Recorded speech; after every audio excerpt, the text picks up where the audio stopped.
Radio J. Réponse sans tabou, Rafi Marciano. Radio J. Bonjour à tous les auditeurs et bienvenue à tous ceux qui nous rejoignent sur Radio J aujourd'hui pour cette nouvelle émission des réponses sans tabou. Depuis des décennies et parfois jusqu'à des périodes récentes, Paris avait, je dirais, la priorité, l'exclusivité culturelle, artistique, voire culturelle de tous les grands événements se déroulaient à Paris. Ces dernières années, nous assistons à une nouvelle évolution dans les villes de la proche banlieue. Une nouvelle génération de responsables communautaires a émergé qui ne se contentent plus d'une inauguration des chrysanthèmes, qui refusent de s'enfermer dans un conformisme et dans l'immobilisme. La nouvelle aventure se déploie partout face à un public exigeant et qui souhaite des activités de haut niveau, mais des activités de proximité. L'illustration la plus marquante ces dernières années, la communauté juive de Levallois. Philippe Cohen, bonjour. Bonjour. Alors, je rappelle que vous êtes le président de la TIL, c'est la grande synagogue de Levallois, et bien sûr du centre culturel Anna et Simon Drahi. Karine Croatoru, bonjour. Bonjour Rafi Alors, Marciano. vous êtes la directrice générale du centre culturel de Levallois. On vous connaît d'ailleurs comme une ardente militante engagée depuis de longues années dans la communauté. Alors tous les deux, vous animez cette flamboyante communauté aux côtés du rabbin Lelouch. Alors, Monsieur le Président, vous devez, je présume, être un président fier des réalisations de votre communauté. Dites-nous pourquoi. Alors, merci déjà de cette invitation. Et, effectivement, vous parliez de nouvelles générations pour pouvoir accompagner la communauté juive de Levallois avec ce magnifique bâtiment qui a été inauguré il y a un peu plus d'1 an et demi. C'est la vérité. Et aujourd'hui, c'est la pluralité de ce bâtiment qui fait aujourd'hui la lumière de Levallois et de l'Ouest parisien.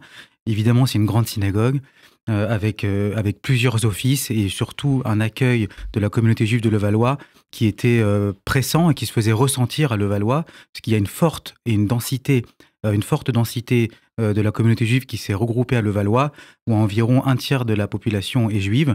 Et aujourd'hui, ce centre, comme communautaire et culturel, aujourd'hui peut accueillir, en tout cas, une partie de la communauté juive de Levallois, pour pouvoir proposer à la fois plusieurs offices, que ce soit pour les jeunes et les fidèles habituels, mais aussi un lieu de Torah où nous avons un kollel de plus de 50 étudiants et 20 avréchim qui viennent étudier tous les jours.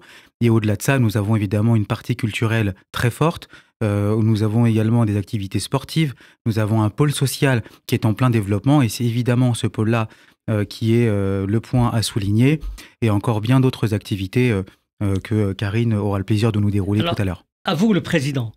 Quand on est le président d'une grande communauté, c'est rare, mais ça arrive à Levallois. Vous avez une très belle communauté, mais le président est discret. Ça fait partie de votre manière de diriger une communauté? La discrétion, l'humilité? Alors, je pense que c'est des qualités qui sont importantes. Le président doit se mettre en avant pour des bonnes choses, surtout pour des projets sociaux, parce que le but d'une communauté aujourd'hui, c'est d'aider la communauté, aider les gens qui sont dans le besoin, aider la jeunesse, aider les seniors. Aujourd'hui, c'est donner un cap, de pouvoir aller sur une transformation d'une grande communauté à une institution. Et c'est pour ça que l'équipe et le conseil d'administration aujourd'hui font un travail remarquable pour pouvoir y aboutir. La discrétion aujourd'hui, je préfère les actions. Non, mais est-ce que je reformule la question? Est-ce que vous diriez que le moment est venu pour vous de réfléchir à l'itinéraire, au développement de votre communauté? Mais alors, qu'est-ce qui vous motive en tant que jeune président, chef d'entreprise, dans cette belle aventure? Comme je vous l'ai dit, c'est d'aider les gens. Je pense que c'est le but aujourd'hui, et la demande est tellement forte aujourd'hui d'aider la communauté que ça nous a poussé, et ça m'a poussé à pouvoir mener des actions. Il nous fallait un temps, parce que ça fait à peu près 1 an que j'ai été élu, de pouvoir mesurer l'ampleur de la grande synagogue et du centre culturel Anna et Simon Drahi. Aujourd'hui, on mesure l'ampleur, nous mesurons l'ampleur, et aujourd'hui, le pouvoir de faire est exceptionnel, et c'est une opportunité à ne pas rater. Donc on se met en avant pour pouvoir offrir toutes ces actions qui sont entre guillemets réalisées à la grande synagogue, pour pouvoir proposer une multitude d'offres à la communauté. Vous avez la chance d'avoir à vos côtés Karine Croatoru, que l'on connaît par ailleurs. Karine Croatoru, vous êtes la cheville ouvrière de ce remarquable programme culturel qui se déroule depuis quelques mois. Dites-nous quelques exemples, quelques mots et pourquoi. Alors tout d'abord, merci Rafi de m'accueillir. Je suis ravie de vous retrouver ici. L'idée, je me suis dit, voilà, qu'est-ce que représente un centre communautaire ? Un centre communautaire et culturel. Alors, on a évidemment deux axes qui cohabitent. Et je me suis dit, un centre communautaire est un lieu de vie d'abord transgénérationnel, mais c'est également un lieu pour créer du lien et donner du sens. Et c'est exactement ce qui fédère les gens et ce qui aussi recoupe aussi bien la partie cultuelle que culturelle. Donc sur la partie donner du sens, évidemment, sur la Torah et l'étude, et donner du sens sur la culture, sur l'éducation, sur l'information. Et on s'est retrouvés, moi j'ai pris mes fonctions juste 2 semaines avant le 7 octobre, et on s'est retrouvés dans une situation où il fallait où on s'est dit où on sombre, où on agit. Et évidemment, on s'est dit, voilà, nous, on veut être le fer de lance d'action, on est un centre engagé sur la programmation culturelle. On a d'abord reçu immédiatement François Elbron, qui revenait d'un voyage de solidarité avec le CRIF, qui venait de visiter Kfar Aza juste après l'ignominie, la barbarie, qui est venu témoigner. Donc on a eu d'abord ce témoin vivant. On a reçu tout de suite, immédiatement, parmi les premiers, Florence Bergeau-Blackler, qui est maintenant partout, qui est une anthropologue formidable, qui a fait un travail incroyable sur les frères musulmans et sur le frérisme. On a également reçu Frédéric Ancel sur les défis d'Israël, l'historien Georges Bensoussan sur les origines du conflit israélo-arabe. On a reçu également Franck Tapiro. Alors on va parler du 4 avril sur le gala que vous faites. Alors on connaît la militante engagée dans la communauté, mais est-ce que vous diriez que le centre culturel, et après peut-être le président répondra aussi, est-ce que quelqu'un m'a dit à Levallois, où je passe de temps en temps Shabbat, que c'est le centre culturel, c'est un centre culturel français d'expression juive.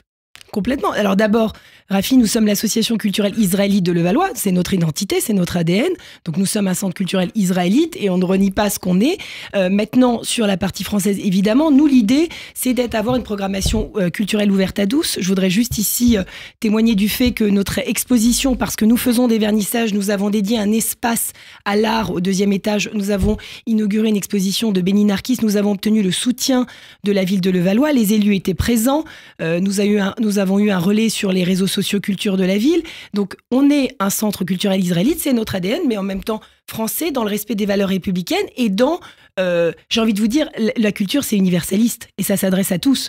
Donc sur cette mission. Et ça, vous l'appliquez sur le terrain ? Sur le terrain, sur la culture, évidemment. Nous avons reçu d'ailleurs sur l'exposition de Béni Narkis des gens qui venaient à côté de la paroisse Saint-Justin parce que nous travaillons main dans la main avec les représentants des cultes. Notre rabbin Shalom Lelouch régulièrement fait des actions à destination du curé de Levallois, des pasteurs et également de l'imam. Ça, c'est remarquable parce qu'il faut lui rendre hommage, profiter. Et le dialogue judéo-chrétien, Rafi, que vous connaissez si bien, est également un des objectifs. Mais quand on voit le programme du centre culturel, Philippe Cohen, Karine, vous avez reçu des grandes personnalités du monde de la culture, du monde politique, et vous continuez, vous allez recevoir, etc. Mais Philippe Cohen, vous portez sur vos épaules, à côté de vous et du rabbin Lelouch, la lourde responsabilité de diriger une communauté avec une très belle synagogue, qui est vraiment magnifique et remarquable. Pensez-vous qu'un dirigeant aujourd'hui doit se contenter d'être un bon gestionnaire uniquement, mais est-ce qu'il ne doit pas être aussi quelque part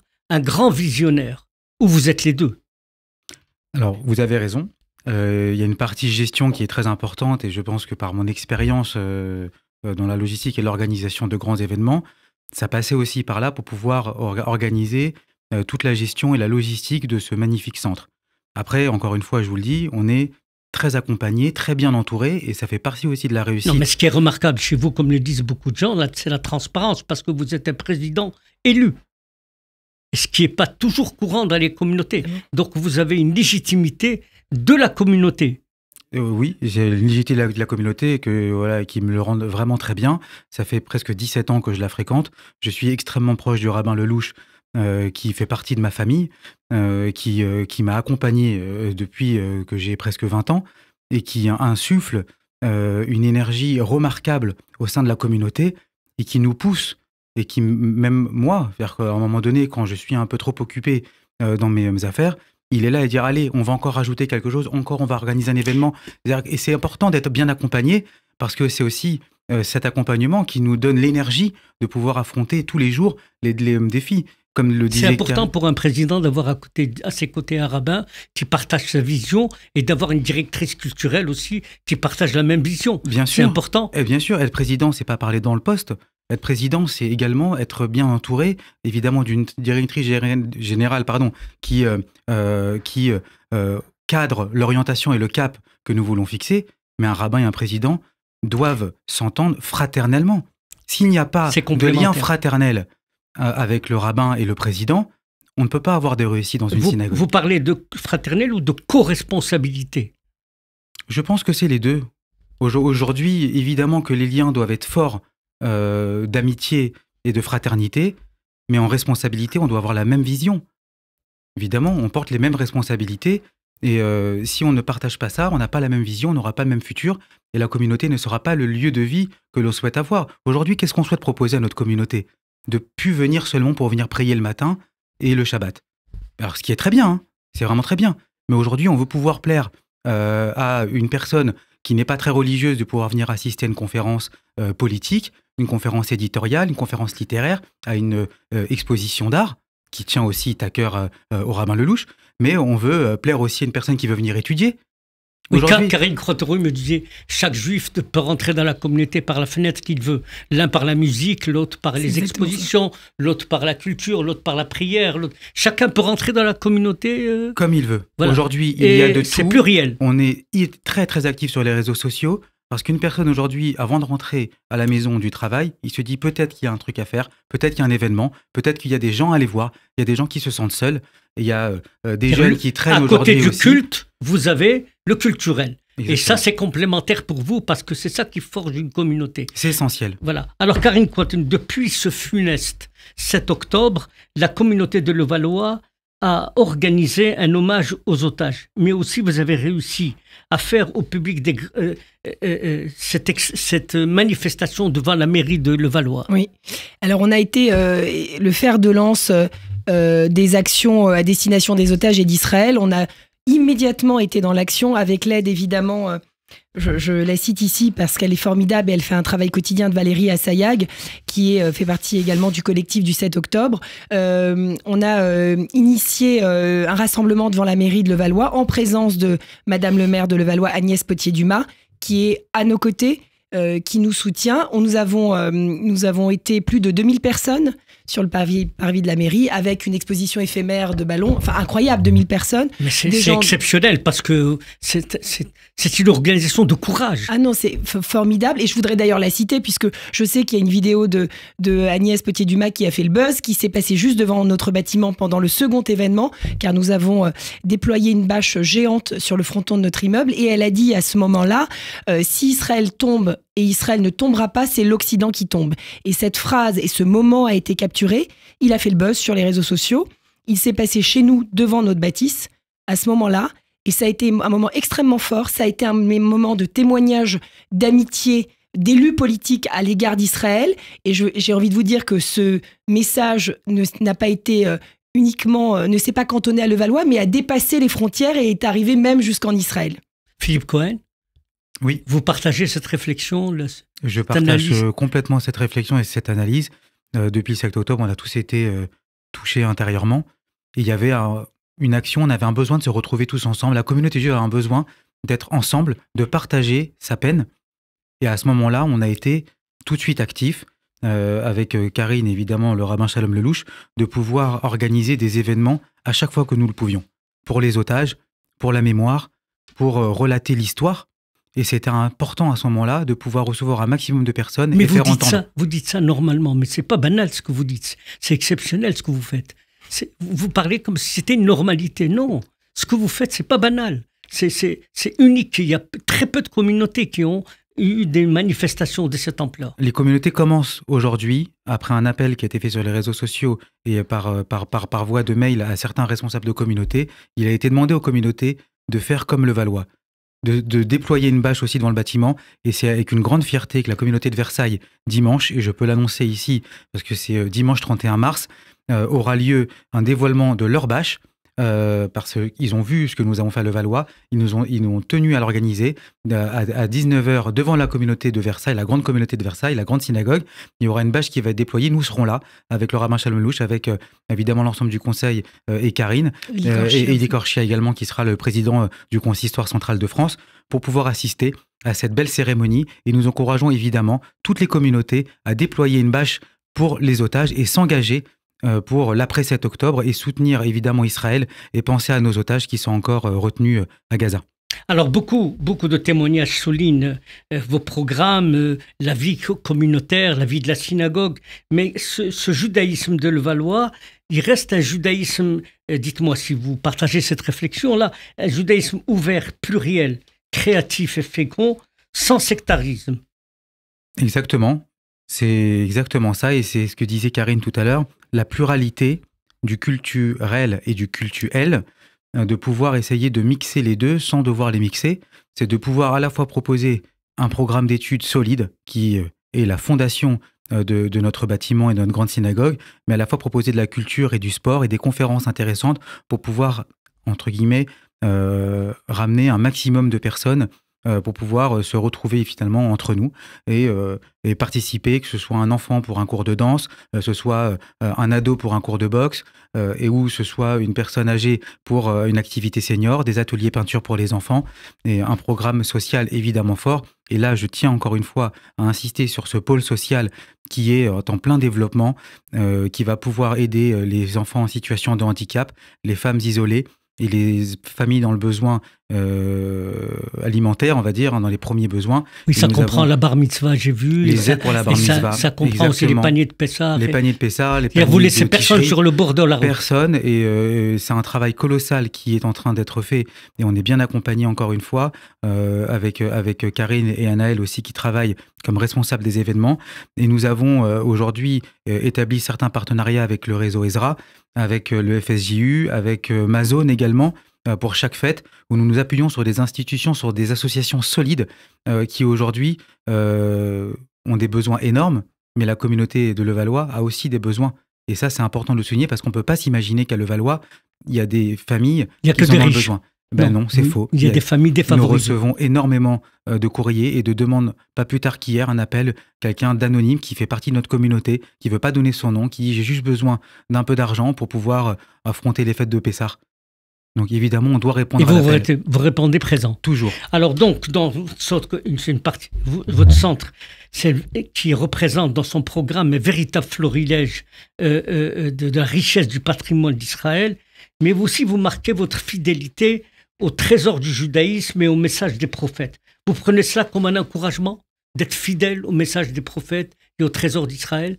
Toute la communauté de Levallois, c'est important. C'est extrêmement important, puisque c'est la transmission. On nous a demandé de transmettre. Et la transmission, c'est l'identité de notre grande synagogue et du centre culturel. C'est de transmettre, que ce soit par le Talmud Torah, par le centre d'études, le Kollel Ohel Sarah, et par évidemment les offices et les cours, et d'autres enseignements qui sont dispensés à la grande synagogue et au centre culturel Anna et Simon Drahi, c'est de transmettre. Et aujourd'hui, les messages de nos prophètes, les textes, c'est ce que nous avons aujourd'hui de physique pour pouvoir transmettre tout le spirituel à toute notre communauté, et c'est là aujourd'hui le sens de notre travail. D'ailleurs, pour rebondir sur ce que vient de dire notre président, c'est que la prochaine exposition sera intitulée Transmission. Notre exposition qui sera, dont le vernissage aura lieu le 7 avril prochain, transmission des photographies de Patrick Braoudé et des peintures de son fils Jonas, vient justement poser le dialogue entre la transmission du judaïsme, de la fibre de juif, puisque Jonas a fait Teshuvah, il appartient au mouvement Breslev, et aussi la transmission de la fibre artistique que son père, qui est acteur-réalisateur, lui a transmis. Donc la transmission, c'est évidemment essentiel.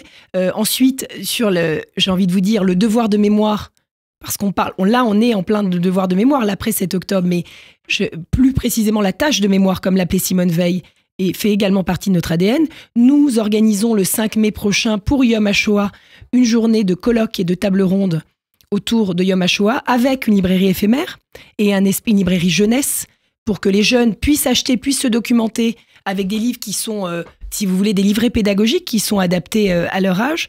Voilà, pour ça, c'est extrêmement important. Et puis la transmission des valeurs juives sur le chesed, sur notre pôle action sociale. Nous, l'ambition actuellement, et justement avec le partenariat du Réseau Ezra, le Réseau Ezra, juste pour le rappeler, représente... Alors, vous allez organiser un grand gala prestigieux le 4 avril prochain. Pouvez-vous me dire quelques mots sur ce gala? Alors, c'est le premier gala depuis l'ouverture de l'Axil. Donc, c'est évidemment un événement majeur, un événement très important, qui devait également joindre cette fameuse pluralité entre le culturel et le cultuel. Donc, c'est à la fois le gala de l'Axil, mais aussi de la Grande Synagogue. On va pouvoir exposer tous les fonctionnements de ce magnifique centre et dire toutes les actions et tous les pôles qui se trouvent au sein de ce bâtiment. Tout votre projet va être présenté. Exactement, ce que nous avons déjà fait depuis 1 an et demi, et ce que la vision que nous avons avec l'ensemble du conseil et de notre rabbin pour les années à venir, et ce que nous allons laisser à nos enfants. Nous allons pouvoir exposer ça. Donc ça va se dérouler en 2 temps, avec un premier temps, une conférence qui se déroulera de 19h à 20h avec Michel Onfray, l'écrivain et essayiste, et également modérateur Christophe Barbier. Ça, c'est le premier temps. Et nous aurons un deuxième temps qui va être le dîner gastronomique avec le traiteur Eli Chouraki dans les salons d'honneur, où là, nous aurons un orchestre, une vente aux enchères, une tombola, une levée de fonds évidemment pour les actions de notre communauté qui va être un moment fort, c'est un moment de partage. Environ 250 personnes vont pouvoir assister à ce dîner gastronomique et là nous aurons quelques prises de parole puisque nous aurons évidemment la maire de Levallois qui sera présente, la ville et qui est un soutien très important avec le premier adjoint David Xavier Weiss aussi, notre président du consistoire Eli Korchia qui sera également présent et un nombre... Alors Karine, un téléphone pour s'inscrire. Alors c'est extrêmement simple, pour vous inscrire à nos événements et au gala, allez sur notre site axil.org, a2cil.org, vous trouverez le lien de réservation pour notre gala et également de notre agenda culturel. Merci beaucoup, merci d'avoir accepté notre invitation. Merci Rafi. Et bon courage et bonne continuation. Merci Rafi. Merci.